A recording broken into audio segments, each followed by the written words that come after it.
أعوذ بالله من الشيطان الرجيم بسم الله الرحمن الرحيم ولله غيب السماوات والأرض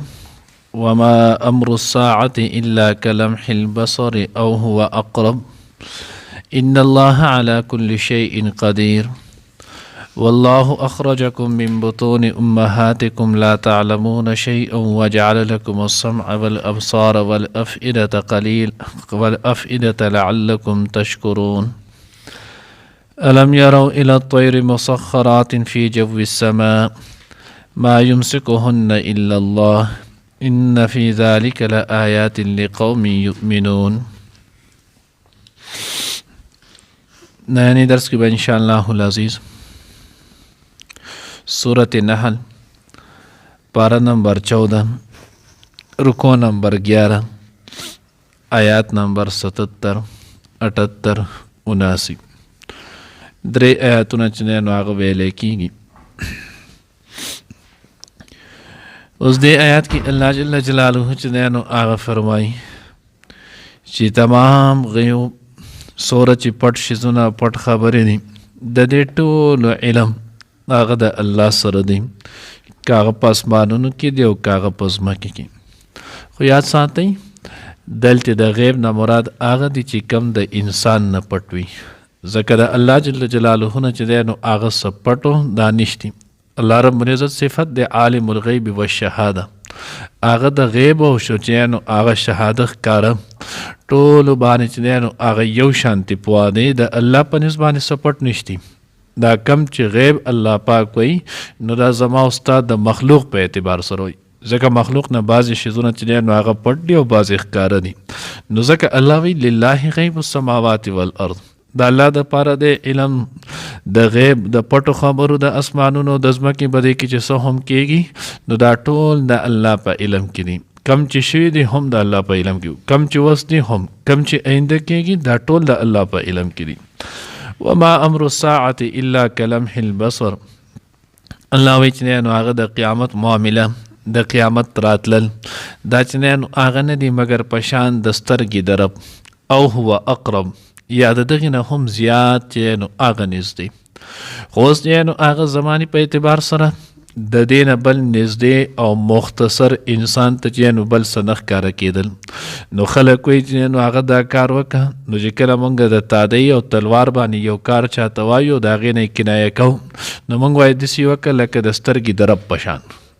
په پټه په منډه د سترګې په رب کې لاړ شه، د سترګې په رب کې راشه، نو دا ډېر څه نو هغه قلیل معمولي وخت دپاره چې نو هغې دپاره استعمالیږي. نو ځکه الله وی قیامت راتلل دا داسې دي لکه په شان د سترګې د رب او هو اقرب، یا د دغې نه هم ډېر زر. او حدیث مبارکه چې نو هغه هم تایید کوي. الله پیغمبر فرمایي وی من مات فقد قامت قیامته، څوک چې مړ شو د هغه قیامت چې نو هغه شروع شو. او اوس قیامت څومره زر دی نو اکثر بعضې کرته دومره چې انسان په خوله باندې یو خبره کوي نو هغه هم سرته ونه رسوي، کلمه کوي اکثر کلمه چې نو هغه هم سرته ونه رسي. نو دومره زر چې نو هغه قیامت راتلونکی دی. او هر انسان چې مړ شو د قیامت شروع شو، ځکه یو قیامت صغرا دی او یو قیامت کبرا دی. نو قیامت صغرا د هر انسان خپل مرګ دی، او قیامت کبرا بیا چې کله ورځ د قیامت شي اولین او آخرین د دې ټولو پکې حشر کېږي نو هغې ته ویلی کېږي لوی قیامت، غټ قیامت، قیامت کبرا. نو ځکه الله وایي د قیامت راتلل دا داسې دي لکه د سترګې د رب، یا د دې نه هم زیات نږدې. ان الله علی کل شیء قدیر، بېشکه الله رب العزت په هر څیز باندې چې دی نو هغه قادر دی، په دې ټولو شیزونو باندې قدرت صرف یو چې دی نو هغه د الله د ذات دی. والله اخرجکم من بطون امهاتکم، نو مخکې نه الله جل جلاله په خپل وحدانیت باندې مختلف طریقو سره چې نو هغه دلیلونه بیانوي. نو اوس دلته الله رب العزت یو بل دلیل په خپل قدرت کامله باندې بیانوي چې الله رب العزت هغه ذات دی اخرجکم من بطون امهاتکم، هم الله تاسو خاص الله چې نو هغه راوباسل یې پیدا کړي د خپلو میندو د خېټو نه. لا تعلمون شیئا، هغه وخت چې تاسو په هیڅ شیز باندې چې دی نو هغه نه پوهېدلی. نو اوس وګورئ دا د الله جل جلاله انسان نه د علم نفي، نو انسان سره هیڅ علم هیڅ پوهه چې دی نو هغه هم نه وه، کله چې دا انسان پیدا شولو د په یو شیز باندې چې دی نو هغه پوهه نه بلکې د پوهې دپاره یو شی چې دی نو هغه هم کار آمد نه دغه د پوهې دپاره چې نو استاد پکاري د پوهې دپاره چې نو هغه ښودونکی پکاري نو اوس د دغه انسان خو د دومره کمزوری کچ ماشوم الله رب العزت دومره چې نو هغه پیدا کي چې د دې انسان ته نه پلار څه ښودلی شي نه ورته مور څه ښودلی شي او نه ورته بل یو معلم چې نو هغه ښودلی شي او نه د دې خبرې چې نو هغه په خپله په ذهن کې هم داسې څه نه راځي چې دا ماشوم مونږ څنګه پوه کړو چې ستا دا د ضرورت دا د حاجت چې تو به مونږ ته دا وي الله رب العزت بلا سببه فطرتي طور باندې د انسان له یو عقل چې دی نو هغه د ورکي په دغه وخت کې چې د انسان د په ذهن کې الله د په رڼا په جمع په دماغ هر څه کې الله پاک دا واچوي چې تا ته نه مې تکلیف وي نه مې حاجت وي نو ته به جاړې نو اوس د دغې علم دا دله صرف او صرف الله ورکړی که دته بل څوک هم ښایي څوک یې وله نشي کولی د دا څوک خو نو که دی وږی شي په ژړا شي که دی ستړی شي په ژړا شي که د یخني وشي په ژړا شي که د ګرمي وشي په ژړا شي که دی څه مضر شي چې نو هغه ماشي منګوڼې وچیچي نو دی په ژړا شي اوس دا دته چا ښودلی نو ځکه الله رب العزت وایي دی کې غور وکړئ د الله چې نو وحدانیت به وپېژنئ لا تعلمون شیئا تاسو په هېڅ شي باندې چې نو هغه نه پوهېدلی دا ورته الله وخو او بیا د دغې سره دته الله جل جلاله دا ښودل فهدیناه النجدین ستا د مړخ ځای ستا د سکاک ځای ستا د مور چې نو هغه خوا ده اوس د جیانو هغه که د دې ټولې دنیا ماهرین راغونډ کړي ډاکټران راغونډ کړي پوه خلک راغونډ کړي معلمان چې نو هغه راغونډ کړي نو د هغوی دا ماشوم په دې پوه کولی شو چې کله تو وږی شي نو تو به د مور په خوا باندې چې نو هغه دغه شانتې خوله کېدي او په دې طریقې به چې نو هغه ځان ته پیدا کاږي چا نشو پوه کولی دی به چا چې نو هغه په دې پوه کو هغه ماشوم چې د ګنټو په اعتبار سره د هغه چې نو هغه عمري اوس دی چې نو هغه د مور په خوا باندې خلک دي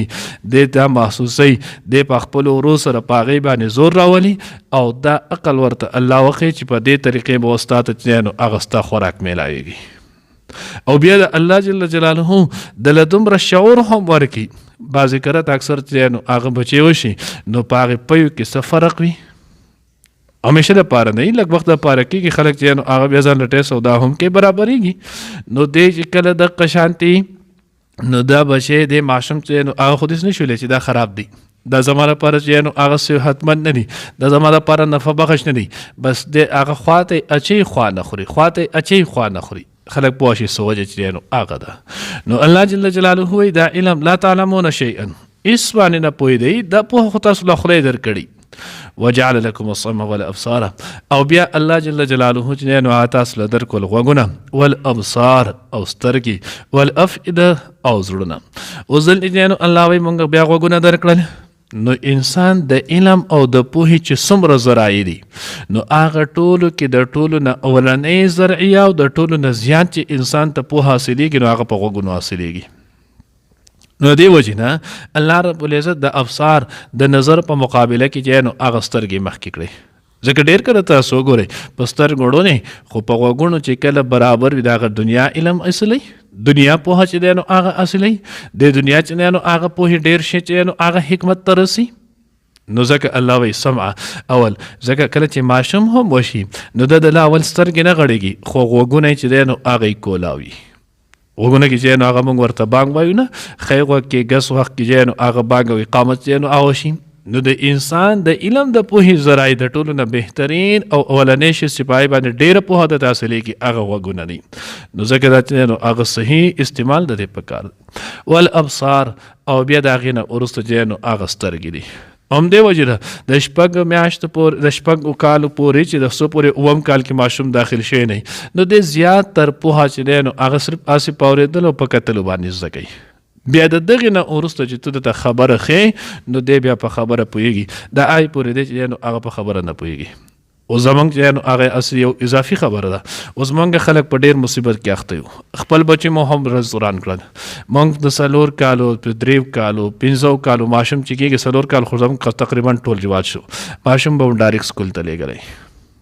دی وس زده کولی اسیم څه نشي ځکه خدای او د خدای رسول چې کم خبره کړي هغه حق او سچ ده. الله پیغمبر فرمایي چې کله ستاسو بچي د 9 کالو شي نو تاسو ته د موز حکم کوئ، دی وس د عقل واخلي، د خبره چې نو هغه په ذهن کې کېږي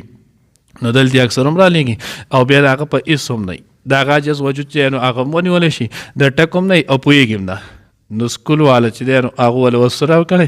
چا چې نو هغه پلی ګروپ ولا دا کړی دا بیا نرسري دا بیا کېجي دا هغې پورې 9 کالو پورې د هغه تعلیم نشي اخیستلی هغه دا کوي. نو بیا ورته په سکولونو کې چې نو هغه بیا استادانو او مسیانو چې نو کله موبایل لګوي کله ورته یو شی او کله بل په خپل لاس چې دی نو هغه یې ګمراهۍ له ورکړو.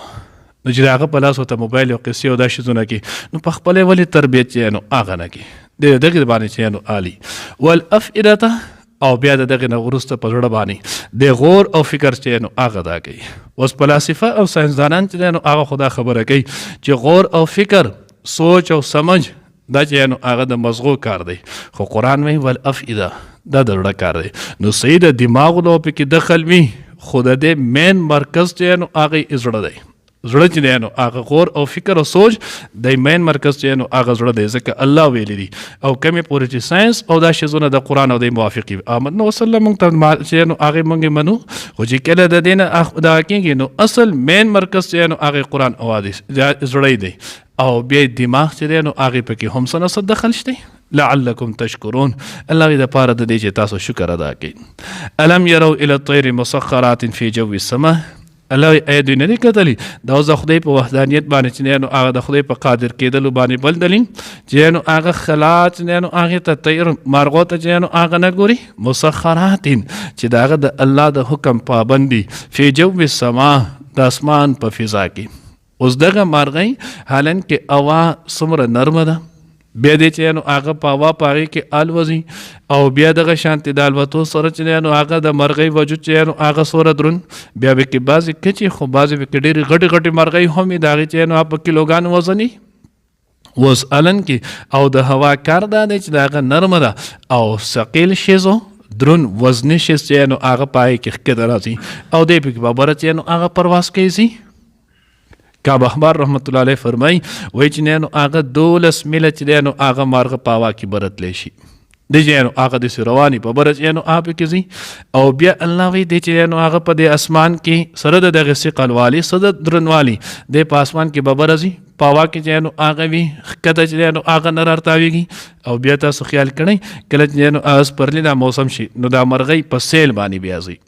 نو دوی چې کله وګرځي پرواز وکي نو بیا دی دا پرونه داسې کولاو کې په ځای باندې وردېږي او دوی تاویږي داسې پر نه وهي پکار دی چې اوس قطر ارتاو شوی وي درون شیز دی لاندې ورته سشتی نه هوا بالکل نرمه ده په پرې په ځای وردولی خو د هغې باوجود چې نو هغه ښکته نه رارتاویږي. نو الله وایي ما یمسکهن الا الله دی له نه دي اثار کړی نه دي ټینګ کړی سوا چې نو هغه د الله نه ان فی ذلک لآیات بېشکه په دې کې نو هغه نښې دي لقوم د هغې خلکو دپاره یؤمنون چې ایمان لري یعنې چا کې د ایمان نو دې ټولو کې د هر انسان دپاره چې نو هغه عبرت دی او نښې دي د الله په وحدانیتو خو چې کم کسان صاحب ایمان وي نو هغه دې ته وګوري او د الله په ذات باندې یقین چې نو هغه نور هم څه شي سیوا شي. الله دې موږ ته نصیب کړي.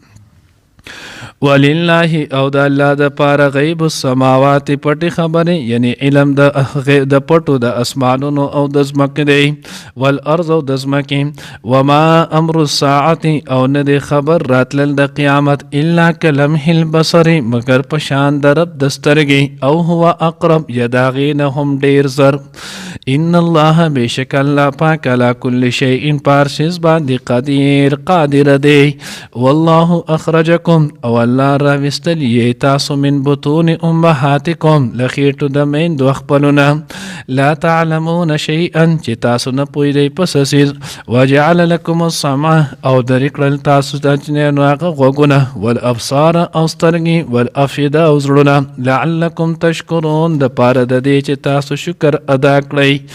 الم یرو الی الطیر ای نه دي کتلی دوی مارغانو ته مسخرات چې تابع دي د حکم فی جد الله یعنی د الله فی جو السماء ففضا د اسمان کې ما یمسکهن ندی راټینګ کړي دوی لره الا الله مگر صرف الله ان فی ذلک بشک بده کې لآیات نخد لقوم داغ خلق د پاره یؤمنون چې ایمان لري